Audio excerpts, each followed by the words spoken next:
I distinctly remember thinking, I wish I didn't know them quite as well, because I knew each of their wives, I knew all of their kids, and I remember thinking, if there is a 50 calibre machine gun on that vessel and it has a shot at that helicopter, then not all of us will be coming home. And it was quite a sort of moving moment. Right at the 11th hour, so just before we were about to launch, we had a call with the Prime Minister who said, go ahead and seize the ship.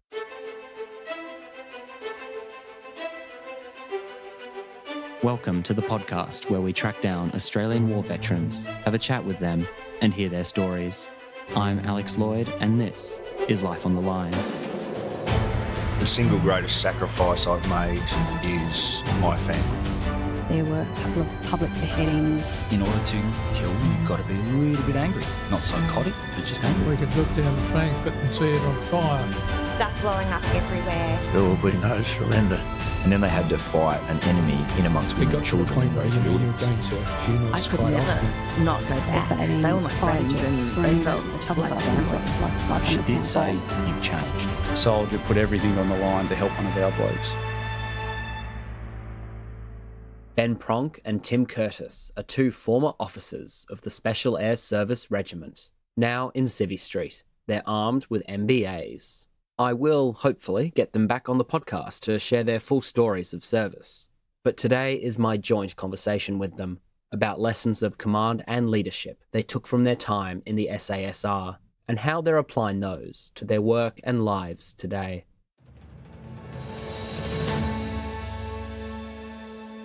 I'm Alex Lloyd, speaking today with two guests. Ben Pronk, welcome to the show. G'day, Alex. And Tim Curtis, thanks for being on the podcast. Thanks, Alex. So I have to say, Ben, after having your younger brother Dan Pronk on this show 3 or 4 times now, it's nice to finally have you on as a guest. The pressure's certainly on. He rates pretty well, Dan, on his various podcasts, and certainly the one we did together has been a success on our one. So hopefully I can keep the numbers up for you, Alex. He was just the undercard. This is the main event. We've got Pronk Senior on the show, so we'll see what that can bring us. Before we get into our chat on leadership today, I was wondering if you two could please give me a quick summary of your military service and regimen life beyond the uniform. Okay, so Ben's asked me to go first, Alex. I was the child of a military family and so lived a very nomadic lifestyle from the start, and at 17 joined the Army, went through the Australian Defence Force Academy, did a Bachelor of Arts, majoring in mostly football, and then spent 12 months at the Royal Military College, graduated to infantry, and with a strong desire to be in the SAS Regiment, I did selection in 1996, and I did about a decade of my time in and out of the unit on operations and doing things that were quite interesting domestically, including assisting the counter-terrorist capability for the 2000 Sydney Olympic Games, and in 2002, post 9/11, assisting in the raising of the East Coast counter-terrorism capability in Sydney. At the end of my squadron command time in the SAS, I had a strong yearning to be in business, having taken this transition through business school, and for some unknown reason, I went and joined the United Nations, where I was the principal security and safety planner for the 2005 Afghan parliamentary elections, which was an incredible project. On election day, we opened some 30,000 locations, every single district in Afghanistan, and for those that have been following the challenges there, that's quite some feat. I then stayed the balance of the next 9 years in the Middle East, running 2 groups of companies, the largest being around about $100 million turnover company in 14 countries and around about 1,400 staff. And I came home about 5 years ago being incredibly homesick and didn't realise actually how homesick I was until I arrived home. Rejoined forces with Ben, and now we're implementing mad and crazy ideas together. Before we hear Ben's background, here's his brother Dan recounting their childhood and military influences.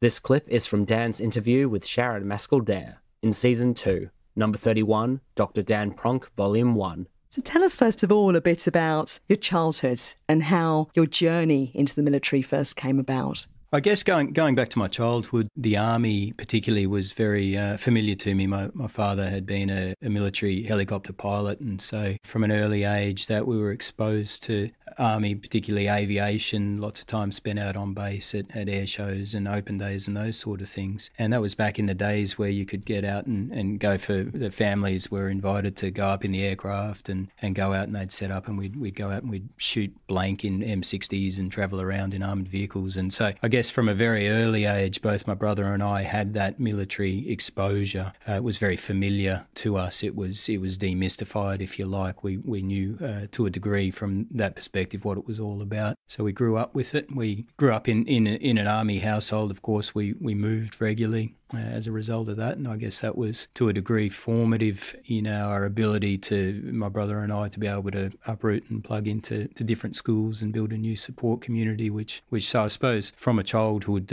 like I said, the military was very familiar to us, and I guess that influenced to a degree later in life when both my brother and I did eventually drift into the military. So did you know from a young age that you were going to join up yourself? Was it always on your radar? No, not for me at all. So I think maybe my brother, absolutely, from the earliest age, he was going to be nothing but a soldier, and he ended up pursuing that career to a very high level. And now let's hear from Ben. I, like Tim, grew up as the son of an army officer. We moved around a lot. Dad was a helicopter pilot. And I think through that, I got a real taste for just how good a life as an army officer could be. I took a year off after school and then joined the Defence Force Academy. I graduated from ADFA at the very top of my class. And then the next year, due to some fraternisation and AWOL issues, I graduated RMC as a lowly Lance Corporal, but went up to an infantry battalion after that, the 2nd Battalion up in Townsville, a couple of years there, at the very end of which Timor kicked off. So I deployed to Timor with Recon Sniper Platoon in Tuaraya, and then came back to Australia, got posted to the School of Infantry in Singleton, which if you ever want incentive to finish an SAS selection course, I can recommend a posting as a supernumerary officer to the School of Infantry. Yeah, that's where I was too for my selection year. It certainly keeps you going when the chips are down on selection, which I did about 2 weeks after that posting. So very early in the piece in 2000, successful there, posted across, essentially bounced back and forth from the SAS Regiment. After that, I served as a trooper, squadron, and ultimately the unit commander at SASR. And interspersed with that were a number of just amazing postings. I did a year in the United States on exchange with their military. I did Staff College in the United Kingdom, and then a couple of headquarters stints with Special Ops headquarters at that stage, which was still in Potts Point, which is beautiful. The facility at Bungendore is wonderful, but certainly Potts Point a lot more scenic. I finished up in uniform at about the end of 2016. I did full-time MBA, and that was about the point that Tim and my paths recrossed. He'd been my squadron commander when I was first in the unit, and we'd stayed in touch since then. And through my MBA year, got talking and decided we'd start our current venture. Been just on a year in that, and we're still solvent. It's going well. Which is incredible. Quite a lot of life experience we can draw on. Not calling you old, just you've packed a lot into both of your lives so far. Our topic for today is command and leadership in the SAS, and the Special Air Service Regiment and Special Forces in general have that real mystery, aura, that shine that makes it universally intriguing and popular. And leadership is something intrinsically interesting because it is prevalent across all aspects of life, from within the family, home, to a group of friends, a sporting team, a business. But the execution of leadership and the importance of it in such an elite and high-intensity environment such as the SAS must carry with it, I imagine, an even greater weight and pressure. But that's just me, a civilian from the outside looking in. You guys have lived it, done it. So I want to hear your perspective on all that, and we'll get to a specific anecdote in a moment to elucidate this part of the conversation, but what's your immediate take on that? The thing that struck me most on reflecting in my time as commanding officer was the legacy of the unit. That particular role was more than just you in the seat at the time sort of directing traffic. It was about, I guess, custodianship of a unit with a very proud history and a very important place in the Australian military canon. And so there was that sort of gravitas to the position that I don't think I'd expected coming up. And so I think that part was certainly very profound in terms of commanding the unit. But in terms of the actual leadership challenges, in some ways, it was actually quite easy in that it is an extremely high-performing unit. And I guess if you take any organisation of about 30-odd thousand people, which is the Australian Army, and you take the top echelon of that, you're going to get some pretty impressive men and women. And so in many ways, that makes your job easier. You are, to coin a phrase, reining in a stallion rather than kicking a mule. It's more a matter of providing proper guidance and making sure things are going towards the desired end state rather than trying to sort of constantly motivate a sluggish workforce. We often, Ben and I, share the opinion that leadership is a contact sport, and what we mean by that is it is truly belly-to-belly, human-to-human endeavour, and you've got to constantly be connecting and communicating in order to be a good leader in or out of uniform. I also think that leadership is a team sport. Often people think of the military like it's this hierarchical system with the guys with the big stuff on their shoulders being at the top and the others down the bottom. Certainly in the SAS regiment, it's not really like that. It's highly inclusive, it's highly participative, and that pyramid really flattens out. So you actually have a group of leaders, of course one or more are more empowered than the others, but that's the strength of the unit, is the very participative style. You're all that well trained and you're all stallions rather than mules. You know each other that much more interpersonally, so of course you call upon each other for advice and ideas and aren't going to necessarily stick to that strict rank structure for who can generate the notions and execute the commands, but the ultimate responsibility still falls upon you as leader. It's not exclusive to the regiment. That, I think, occurs all across the Army and, of course, in many other workforces. But I think it is probably more pronounced in the regiment. There is a greater maturity in general, both age and experience of the people within the unit. And it allows, I guess, a less formal rank relationship such that you can leverage off people's opinions and then as a leader make a decision. And once you've made that decision, then people will move out. They'll respect that decision has been made.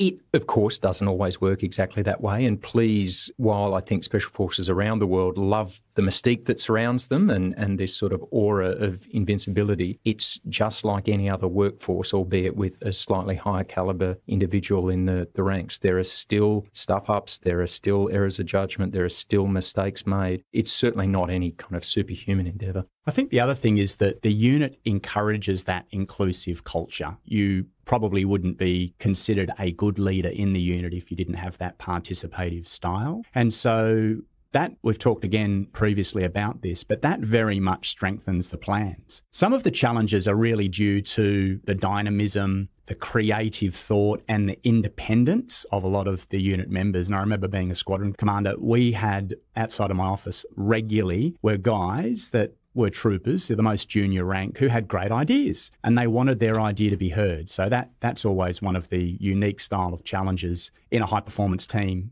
is just giving them the time, the airplay, and being able to modify, moderate, allow or deny their ideas.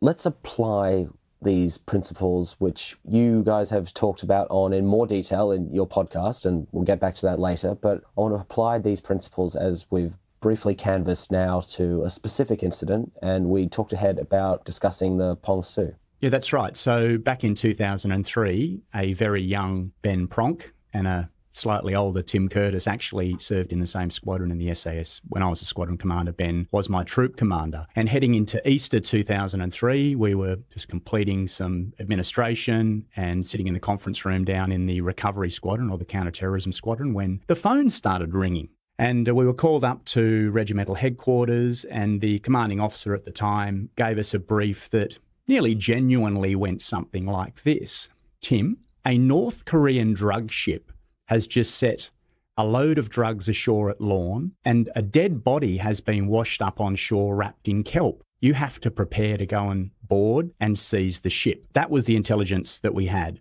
And fascinating what rolled on from there. But we activated our planning team. We did some broad time and space. We realised that in order to get the majority of the team across to Sydney, which is ultimately where we were departing from to intercept the merchant vessel Pong Su, which was a large freighter, that it would take probably 12 hours for Air Force to get there, for us to get everything prepared and to fly across. Little did we know that the majority, in fact, all of the force element would fly Qantas. And so shortly into our planning cycle, we decided the force package and what needed to go that we had to throw out the window, as the command group were given their tickets on Qantas flight to Sydney, and we raced out to the airport on the way, picking up Ben's lead team commander. It was one of those fantastic, I guess, quintessential SAS experiences. We, as Tim described, we were literally sort of drinking coffee in the ready room. The phones start ringing, we turn on the TV, and there's aerial footage on Sky News of this vessel, and obviously that's what the phones were ringing about. And from a personal perspective, it was quite funny. I was very early in the piece of dating my now wife, And I was actually supposed to pick her up from the airport. She'd been interstate. So I was going to pick her up that evening. We were going to go have dinner with her parents. I'd not met her parents. And then, have a weekend together. And of course, as I'm bolting sort of to get the Qantas flight, I had to make the call, darling, I won't be at the airport to pick you up. And of course, there's that question, well, where will you be? Can't say. When will you be home? Can't say. How long will you be gone? Oh, how convenient. Yeah. So I think she thought that, the other lady was at play or something, but she stuck with it. And the SAS being that force of last resort, people would think logically that would be well informed by comprehensive intelligence packages. But fast forward a little bit to our economy class seats, Ben, and we had the in-flight magazine out with the map open, doing some baseline tactical planning on the flight to Sydney. No exaggeration. Yes, also people wouldn't picture necessarily a Qantas flight as the mode of transport for when you're getting in transit to a high intensity operation. And it was quite funny. As Tim said, we spent all this time and, really fantastic plans to develop a force package that can fly anywhere very quickly. But if you can fly quicker in a time-sensitive situation on a Qantas flight, then that's what you do. And that's exactly what we ended up doing. We walked into Headquarters Special Operations in Sydney sometime after midnight with our plan on a in-flight magazine. I mentioned that we spun past to pick up Ben's lead team commander who'd had the day off and he didn't have time to get changed. So he came on the flight in a set of board shorts, a blue singlet and flip-flops. When we walked into the secure compartmented space at Headquarters Special Operations, it absolutely brought the house down. These staff officers that have been beavering away on the true intelligence picture just couldn't believe that there were the majority of well-dressed squadron command group and then a lead team commander in his board shorts.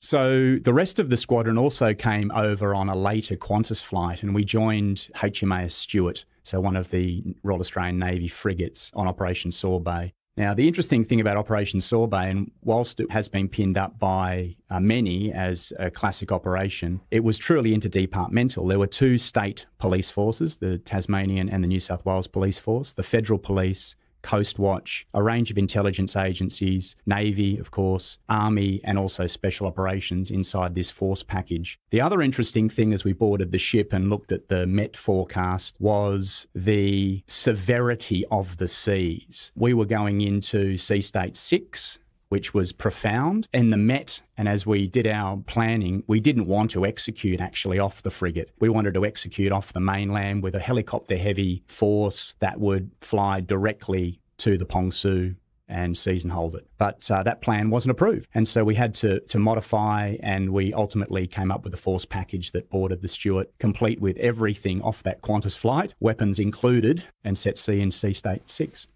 I believe there was some fast roping on the deck from a Seahawk helicopter, as well as climbing on the side from some of the rigid hull inflatable boats. Yeah. As Tim had mentioned, the fact that the Pong Su was steaming erratically and was likely to be outside of reach of a shore-based operation, we had to go off the vessel, which limited, of course, the means we could get on the actual target ship. So we were limited to the ship's organic helicopter, a Seahawk. Now, of course, these things, Seahawks, fantastic aircraft, but not designed as troop assault ships. They're designed to hunt submarines, amongst other things. And so a large part of the cabin space is taken up with avionics equipment. So it was a very tight fit on there. But as Tim mentioned, the sea state was so high that we weren't sure that our small boats would be able to actually establish entry onto the vessel. So we needed to get quite a large size force squashed in the back of that Seahawk. It was actually A, pretty claustrophobic, and B, in hindsight, an amazing piece of flying in the end from the pilot who managed to put this thing in between two pitching cargo derricks that were sort of threatening to swat it out of the sky to allow us to rope down the teams from the Seahawk. In fact, Ben and my biggest argument on the operation was what helicopter I got to go in. I was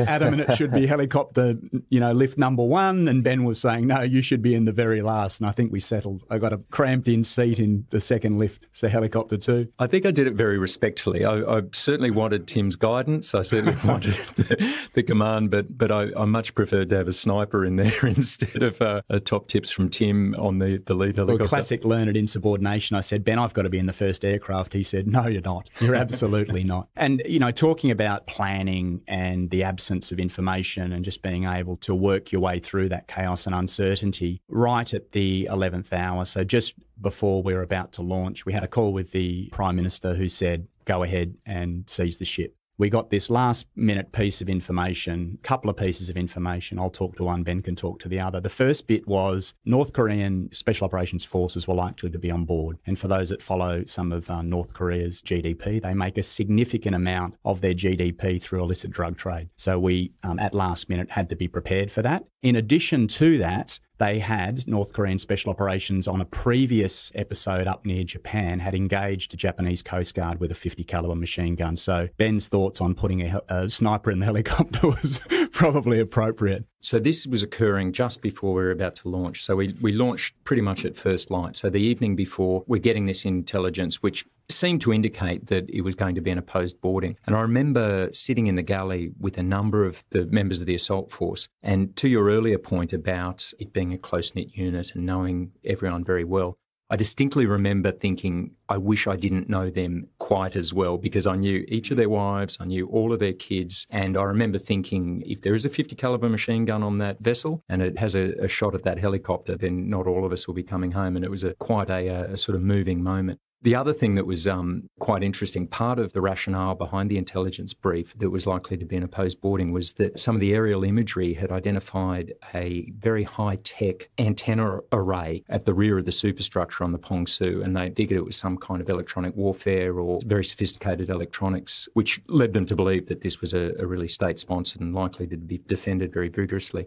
When we actually boarded and cleared the vessel, that high-tech sophisticated electronic warfare array turned out to be a washing line, complete with the captain's underwear on it. So it was bad intelligence. That's right. And so you didn't encounter elite North Korean special forces on the boat either? Well, difficult to say.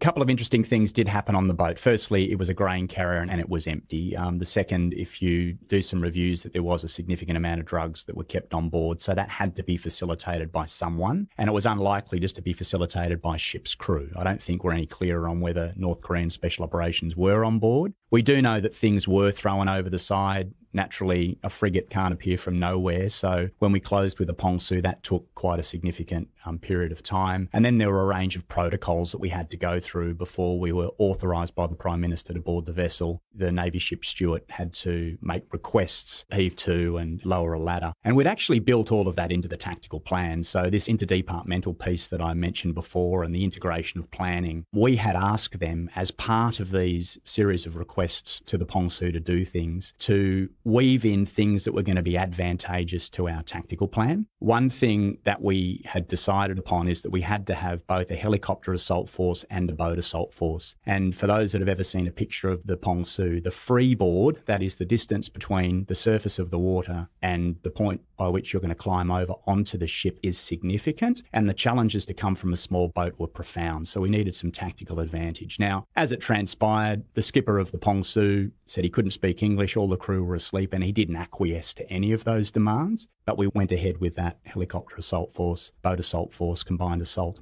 The other interesting thing anecdotally was, as we went through the assault, and there's not much that you can lead during a maritime counter-terrorism operation, you just have to have a certain degree of trust that the tactical plan, improvisation and initiative takes hold, was that we had a report on the radio of an improvised explosive device having been found and marked. And as a result, we had to call over explosive ordnance team from the Stewart that were winched into place. And we marked that particular device, guided the explosive ordnance device team down to what we thought was an explosive device inside one of the cabins. And we all put our fingers in our ears as the team took a look, and they came out of the cabin and proudly reported that it was a battery charger.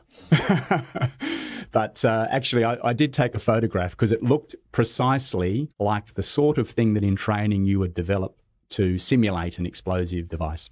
Will you guys successfully take hold of that situation? All the crew received drug charges. The 27 crew members are discharged from that, and the 4 officers are eventually acquitted as well. But the Australian government destroys the Pong Su as a strong message against international drug smuggling. It's interesting to unpack. There's a lot in this particular anecdote in regards to leadership and really backing up that notion of leadership, not just as a contact sport, but I would say a full contact sport. You'd seen footage of the Pronk on TV while you're receiving calls, so this event's already getting media attention. You have minimal time and minimal intelligence. It's all very last minute. You come up with a plan and that gets rejected, and you have to go back to the drawing board and come up with something again. There's potential opposing forces threats. You have less than satisfactory equipment, and the weather would pose difficulties as well. So you're juggling quite a few balls in the air at any one moment. That's right. There's some interesting anecdotes from the leadership side that perhaps I can share, Alex. And the first one is that leaders must look after themselves. You've got to manage your own fatigue. We're very good at doing our subordinates. We're very good at telling guys to take a break, take a rest. But very seldom do we look internally to our own fatigue. And I know that Ben and I and our other tactical planners really ran incredibly hard over a 36-hour period. And I remember finishing a brief and, no exaggeration, just pretty much lowering myself to the ground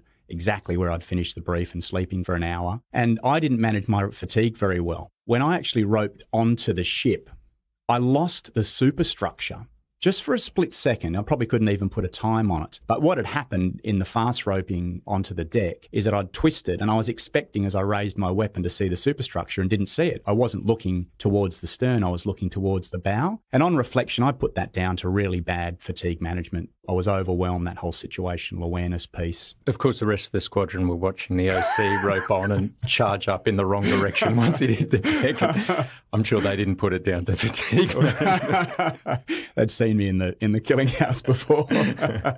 And the other one, and there is a picture on our social media of a person sitting in the skipper's seat of the Pronk. That, for me, speaks volumes. The first volume it speaks is how little you need to lead a high-performance team. Because below the decks, below that bridge deck, there were guys going into every nook and every cranny, detaining suspects, cuffing, moving, centralising, and all of that just happened largely against a tactical plan, but with a lot of initiative. The other thing about that particular picture is the loneliness of leadership, and not saying that that particular person on the skipper's seat was lonely, but leadership fundamentally can be lonely, and it's a kind of thing that people just need to be cognizant of. My last takeaway from that picture of the balaclavaed guy in a black suit on the skipper's seat at the Pronk, and we often talk to leaders about this, that good leaders do less. And I'm not saying they delegate severely, but you're able to do that because you've impressed upon people intent and mission command, and everyone's working to that intent, regardless of where they happen to be on the ship or off the ship. That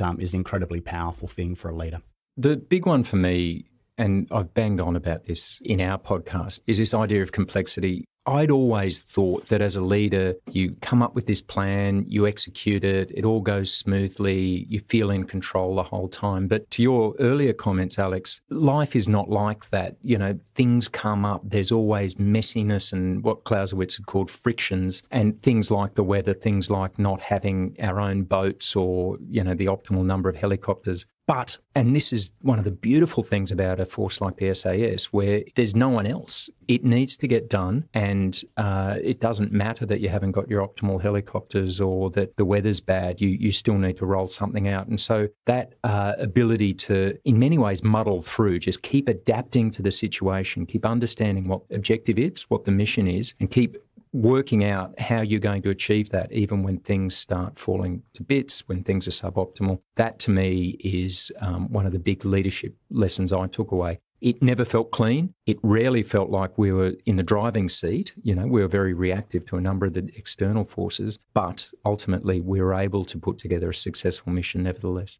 I mean, that was a really good example of mission command in the execution of that actual assault, in that we'd always thought, I think, in planning that the helo force would be the ones that would get on first. And so they were tasked with the most important responsibility, and that's seizing the bridge. Due to the fact that it was an extremely difficult aviation feat to get that aircraft in a hover and dispatch ropes, the helo force actually took a lot longer. And this was coupled with the fact that the guys in the boats were just absolutely superstars, amazing piece of boat driving and resilience for the assault force from the boats. They actually got onto the ship first. But even though they were tasked with other areas of responsibility, they knew that the intent, the primary focus, was to get that bridge. And so they quickly realigned and went out and seized the bridge, which was a fantastic example of what Tim was just referring to, that understanding of the intent, the bigger picture, what was important, and being able to rapidly change tack and go and execute on that. I was going to say earlier that I know I'm speaking with a couple of officers here because you brought up Ben Carl von Clausewitz, but if anyone's going to cite on war, I'm not surprised it's a couple of former SAS officers. There's another good Clausewitz statement that's incredibly relevant here, Alex, and that is war is a continuation of politics by other means. We saw it actually in the seizing of MV Tampa, the use of the SAS in that operation, and also in the seizing of the MV Pongsu. Very Clausewitzian. Well, thank you for that discussion on unpacking some notions of SAS leadership using that particular anecdote.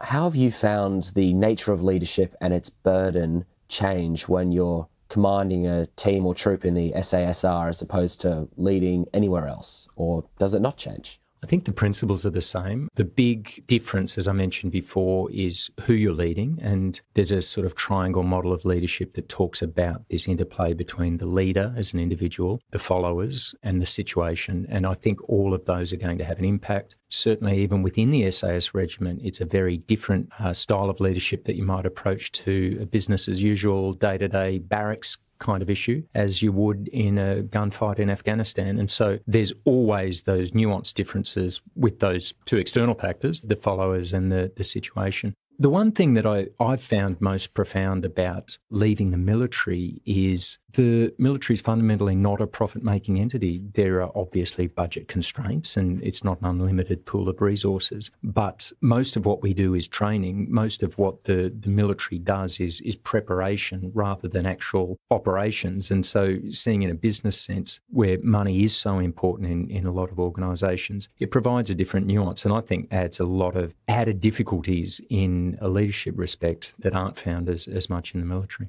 Do you think that's to do with the more intrinsic nature of the goal you're setting? You know, in leadership, in business, like you say, there's that inherent obligation for profit and other concerns, whereas in the military environment, your objectives might be less cluttered, more clear-cut in trying to achieve something. There is an element of that, but I wouldn't overstate that. And, you know, I certainly don't want to appear to be saying that military is this sort of noble, altruistic profession and all business is just after money. I just think that the constraint, be able to have to make those compromises in terms of the training and the time you devote towards things like professional development in a business sense is an added complication that the military doesn't have to deal with as much. You know, in many ways, the training is the focus. And so you can get some wonderful professional development experiences through the military that would be difficult to replicate in other organisations because they come at a cost. I think regardless of commercial focus, not commercial focus, in uniform, out of uniform, regardless of what level a leader you are, good leaders adapt and good leaders evolve. They have to learn and they learn from reflecting on things that have gone well and gone badly. And a key enabler for all of that is communications, and that further breaks down into two parts. They have to be able to speak well, but I think they even more than that, they have to be able to listen even better. Well, there is a wider conversation to be had here about both of your transitions from military into civilian life, but for today's chat just on leadership, I want to focus just on that particular component. And how did you find then using those skills that you just described, Tim, and sort of those principles of leadership, how did you find moving that from a military context into a business context? Funny, you know, as an ex-SAS guy with an MBA, whenever I'm confronted with a challenge, I seldom reach for an MBA textbook. I generally always reflect on my military service and the things that I've done there. And not suggesting for a second that I'm the most perfect leader, but I draw the soft skills that I remember worked very well in that high-performance team construct. I do like to think that I delegate and communicate okay, and in doing that, hope to draw the best from the team. And Simon Sinek actually has got a great way of speaking about this. You know, we talk often about leaders eating last. Simon Sinek talks about leaders speaking last. I really like that. It takes an incredible amount of discipline for a leader not to say anything in the room, allow everyone else to say his or her piece, and then summarise at the end. But that's a really, really profound, unique skill. I think that's a great sign of also hubris is not getting in the way. Leadership is just trying to reach that end point in the best and most collegial way possible, not about ego or presence. And I think that's one of the things about the Army in particular, the leadership model. You look at those very junior levels of command when you're a platoon or a troop commander, you are almost exclusively the youngest person in the organisation that you're leading, and you're generally the least experienced. And you've got to be able to balance that ability to listen to the experience that's represented within your organisation, but still get on your hind feet, make a decision, and as Tim mentioned, communicate that and inspire people to follow it. And I think that teaches you good lessons as a young military officer. And I think you take it one step further. You spoke about hubris before. You tend to get that knocked out of you pretty quickly in the Army in general, and in the SAS in particular. If you come in as a young officer trying to tell people how good you are, you'll very quickly get corrected on that particular topic. Oh, I'm sure. And now you guys, two ex-SAS guys with MBAs, and you're taking all these leadership lessons and life experience, and you're channeling that now through the Unforgiving 60 podcast, a show I've been thoroughly enjoying. For my listeners, what's the premise behind this show and what inspired you guys to start it? I guess its inspiration comes from two poems. One you've mentioned, which is our title, The Unforgiving Minute, which is a line out of Rudyard Kipling's poem, If. And so we wanted to work out how different people that we found impressive were filling their unforgiving minutes, how they were squeezing the most out of life. And the second poem that we both found very inspirational is The Golden Journey to Samarkand by Flecker. And he talks about the pilgrims who are always going a little further. And that idea of just incremental, one step after the other, is very inspirational to both of us. And so that was the genesis of the concept. We've basically just been seeking out those people who are leading lives less ordinary to find out those two things, how they're filling their unforgiving minutes and what helps them go always a little further. Our guests are reflective of the fact that our lives are very ordinary, in our opinion. We take inspiration from our guests, and I challenged both Ben and I at the very outset of the podcast with a question, who are we inspiring and how? And really all we're doing is we're facilitating and flow mastering these incredible guests with amazing experiences who, at the end of the day, are just normal people. As my brother would put it, average 70-kilo dickheads. That's right.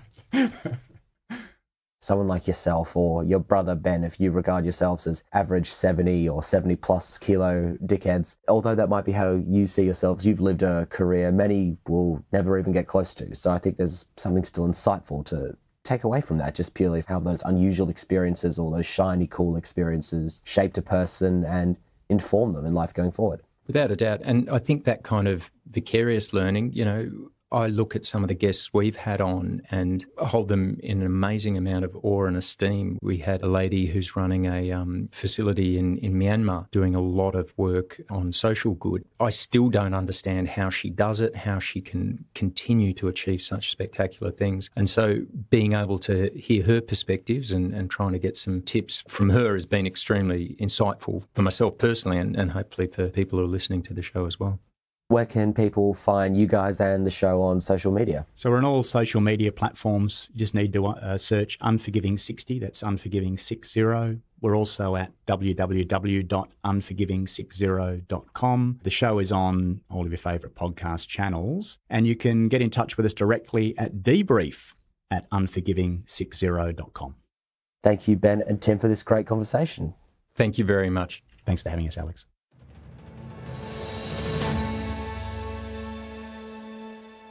You can check out our website, www.lifeonthelinepodcast.com.